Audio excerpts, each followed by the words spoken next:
El pasado 9 de junio del año 2023, el Congreso peruano intentó realizar una nueva reforma constitucional. El objetivo, cambiar el Parlamento unicameral y que se dé el retorno a la bicameralidad. ¿Cuál era el mecanismo? La reforma constitucional directa, aquella que solo queda en el Congreso y que no requiere un posterior referéndum para su aprobación. Este mecanismo está señalado en el último artículo de la Constitución peruana, el artículo 206, donde se señala que para lograrlo se requiere una votación superior a los 2/3 del número legal de congresistas. Se alcanzó 86 votos y quedó frustrado este intento. De manera inmediata, por diferentes plataformas, los medios de comunicación señalaban que no se alcanzó el mínimo de 87 votos y otros señalaban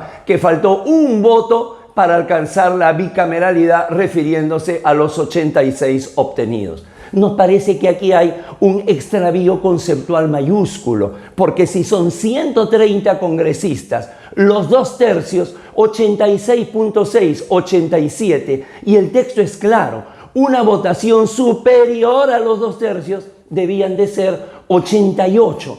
Y esto, ojo, se encuentra expresamente señalado en uno de aquellos artículos que no puede pasar inadvertido, en uno de los artículos más importantes. Y esto origina definitivamente una desinformación.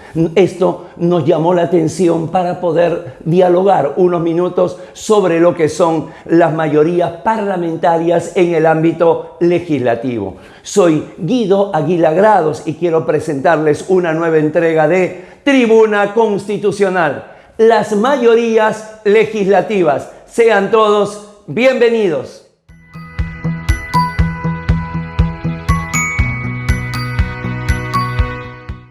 Las mayorías ya de por sí tienen una legitimidad democrática. Todo sistema democrático se sostiene sobre las mayorías. Es más, el Congreso, la gran representación nacional, tiene definitivamente, según algunos, mayorías y minorías, y según otros, las mayorías en diferente nivel. Claro está que cuando nosotros vamos a hablar de las mayorías legislativas, se dan solamente para la aprobación de distintas leyes. El día de hoy no vamos a hablar, por ejemplo, de las mayorías políticas, las que se dan, digamos, para vacar a un presidente de la República. No, nos vamos a referir a las mayorías legislativas, que siempre van a tener un punto de partida, la existencia del quórum, es decir, que asistan por lo menos la mitad más uno del número legal de congresistas. Si el número legal de congresistas es 130, la mitad más uno, 66.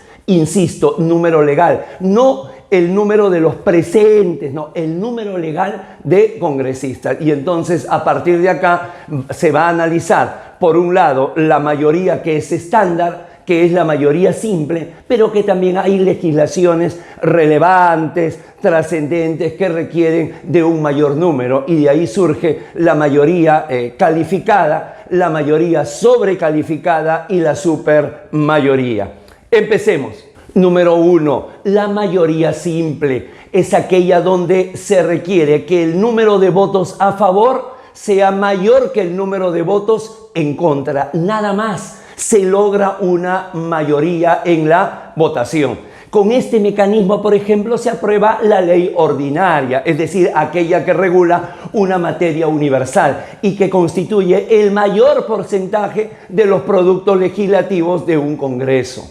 Número 2, la mayoría calificada. Aquí se requiere los votos de la mitad más uno del número legal de congresistas, de tal manera que aquí ya no es que solamente sea la mayor cantidad de votos a favor que votos en contra, sino que del número legal más de la mitad lo apruebe. De esta forma es que se desarrolla la aprobación, por ejemplo, de las leyes orgánicas, aquellas que, según el artículo 106 de nuestra Constitución, tiene una materia reservada, que a su vez es triple. La regulación de los poderes del Estado y los órganos constitucionales autónomos, todo lo referente a los derechos fundamentales y, por último, lo referido a los recursos naturales.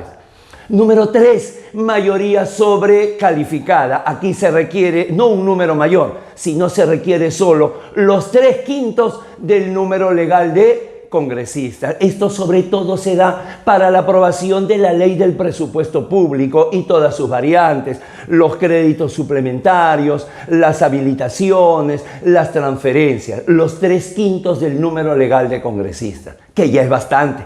Y por último, número 4, la denominada supermayoría, aquella que exige un número de votos mayor a los 2/3 del número legal de congresistas, que es, como decíamos en el prólogo de esta entrega, la ley de reforma constitucional. Seguramente la ley más importante que da el Congreso, porque va a significar una modificación, una alteración de lo señalado por el poder constituyente originario. En otros países, como el caso de Alemania, por ejemplo, se exige esta supermayoría, más de los 2/3, para aprobar la declaración de un estado de emergencia. De tal manera que de esta forma es que tenemos las 4 mayorías legislativas. La primera, la mayoría simple, más votos a favor que en contra. La segunda, la mayoría calificada, una votación superior a la mitad del número legal de congresistas, para el caso peruano 66 votos. Tercero, la mayoría sobrecalificada es igual a los 3/5 del número legal de congresistas, para el caso peruano 78 votos. Y por último, la supermayoría, aquella votación superior a los 2/3 del número legal de parlamentarios, para el caso peruano 88.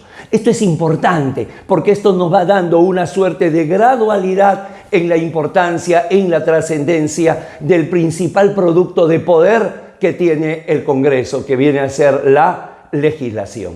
No olvide suscribirse a Tribuna Constitucional. Siga poblando esta tribuna del conocimiento jurídico y que siga aumentando esta verdadera comunidad del conocimiento jurídico. Y ya sabe, toda esta temática relacionada a derecho constitucional la analizamos con una mayor profundidad y amplitud en los diversos cursos que brinda EGACAL, Escuela de Derecho. Han sido muy amables, muchísimas gracias, que estén bien.